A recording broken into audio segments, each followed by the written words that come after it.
खाबो खैनाबो गालांबाय।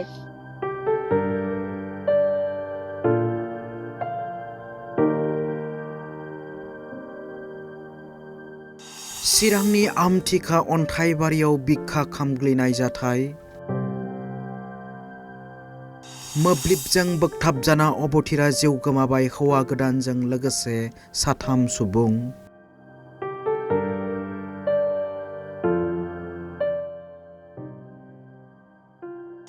सासे गोब्राबै जोखोम जानानै फाहामथाय लागासिनो दं।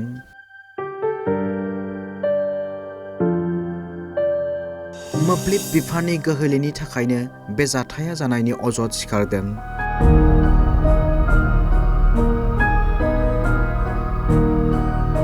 गोथार जुलि दंमोन हौवा गोदान माइकेल बसुमतारीनि।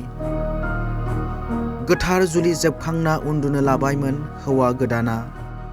नाथाय दुखुनांथाव बाथ्रादि हरखाब हाइ भल्टेज मोब्लिब गोहोनि गोहोमाव गामि नाङैनो मोनसे संखिखांनाय थासारि सोमजियो।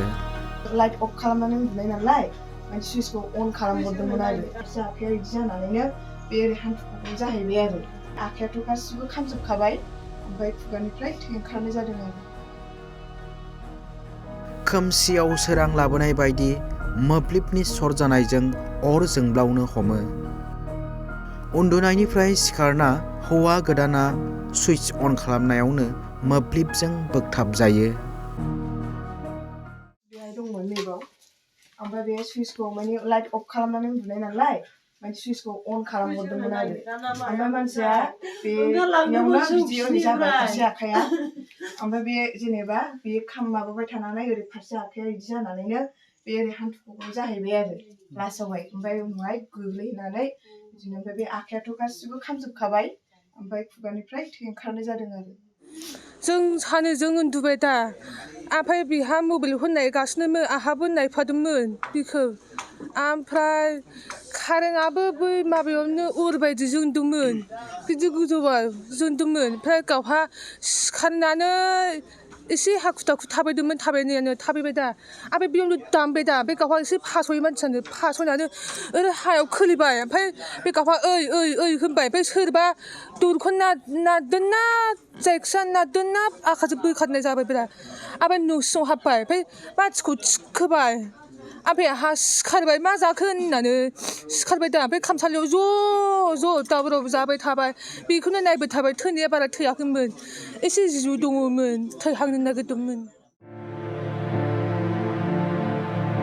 सनिबारनि हराव खमैबो 11:30 समाव जायो बे बिखा खामग्लिनाय जाथाया। जाथायाव हौवा गोदान माइकेल बसुमतारीजों लोगोसे बिजय मुसाहारि, दैमालु नार्जारिनि अबथिरा जिउ गोमानाय जाथाया ओनसोल नाङैनो मोनसे दुखुनि साया साग्लोबदों। जोंनि चिरां जिल्लानि सिङाव थानाय आमथेखा अन्थाइबारियाव मैया हाइ भल्टेज एबा कारेन्ट बिभागनि सांग्रांथि गैयैयाव बे घटनाखौ जानो मोन्दों होननानै आं सानो। मानो होननानै बुङोबा मैया जोंनि बे आमथेखा अन्थाइबारियाव मोनसे हाबा दङमोन। बे हाबाथिलिनिफ्राय बयबो गावबागाव न' फारसे गिदिंनानै थांफिनजोब्बायमोन गावबागाव न'आव उन्दुहैनो थाखाय। दा बे समावनो फ्राय 11ता समावहाय बे घटनाया जानो मोन्दों।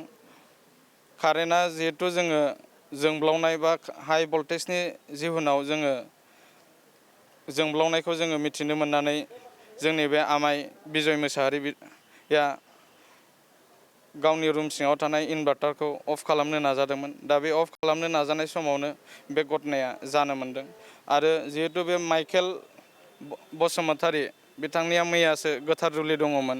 दा बे गोथार जुलि जोबखांनायनि उनावनो बिथाङाबो गावनि खथायाव उन्दुबायमोन। दा बे उन्दुनायनि समावनो बेबो बे कारेन्ट जोंब्लावनायखौ थाल मोननानै बेबो बाहेरायाव ओंखारनो नाजादोंमोन। दा बे ओंखारनो नाजानायावनो बेबो बेबायदि घटनाया जानो मोन्दों। आरो जायनाखि बे दैमालु बसुमतारी बेबो घटनाखौ नुनानै बेबो न'नि खाटा कटखौ बेबो बख'नो नाजादोंमोन। बे बख'नो नाजानायावनो बेबायदि घटनाया जानो मोन्दों। फारसेथिं मोब्लिबजों बोगथाबजाना गोब्राबै जोखोम जानाय सुबुंखौ बङाइगावनि लवार आसाम हस्पिटालाव फाहामथाय होगासिनो दं।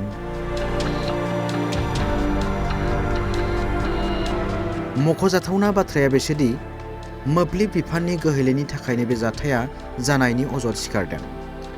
जाथायखौ गोथौयै दुखु मोननाय फोरमायनायजों लोगोसे हादोरसा सरकार आरो मोब्लिब बिफान एबा एपिडिसिएलखौ नायसंनानै आरजाथाव राहा लानो खावलायदों MCLA जेम्स बसुमतारी बिथाङा। আনফৰ্চুনেট বহুত দুখ লাগিলোঁ।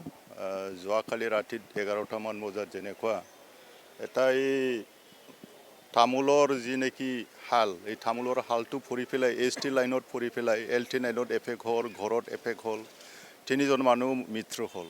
তাৰপিছত এটা চিৰিয়াছ হিচাপে ICUত আছে। মই অনুৰোধ কৰিছোঁ অসম গভৰ্ণমেণ্ট আৰু এপিডিচিএল যি নেকি কাৰেণ্টৰ কাম কৰে, এপিডিচিএল এই কোম্পানীবিলাক যেনেকুৱা কাম কৰি আছে এইটো বহুত গাফিলতি হৈ আছে। এনেকুৱা আৰু ভৱিষ্যত যাতে নহয় এইটো মই অনুৰোধ কৰিছোঁ। তাৰপিছত আমাৰ ডিষ্ট্ৰিক্ট প্ৰশাসন আৰু অসম গভৰ্ণমেণ্ট যাতে সোনকালে তদন্ত কৰি পেলাই বিহিত ব্যৱস্থা লয়।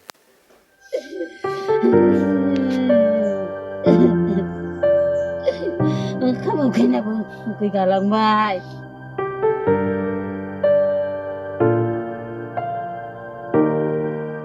निउज डेस्क रिपर्ट बड' लाइफ 24।